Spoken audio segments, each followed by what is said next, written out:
kailangan mo mag-diet ha. Kailangan titimbangin mo rin natin lahat ng kakainin mo kasi gusto natin magpapayat eh. Ito na naman ang mataba. Wow! Hiya-hiya naman ako sa iyo. Kaya pala lakad siya. Ito, kanin ha. Yan. Ay. Kailangan yan. Bawasan. Bawasan. Kailangan. Yan. Ganyan lang. Okay. Yan.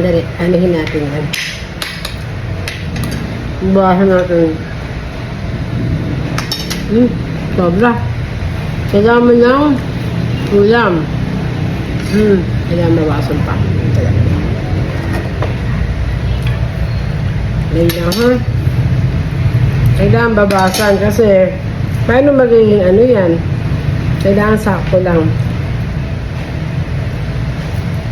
Ngip ka na ba? Pa masama loob mo.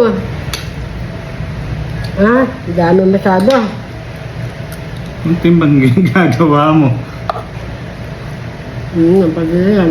Ito. Diet, di ba? Kailangan kong babasan yung kinakain mo. Ba't ako? Eh, ikaw yung mas malaki sa akin. Hindi. Ba't na? Eh, Isip mo parang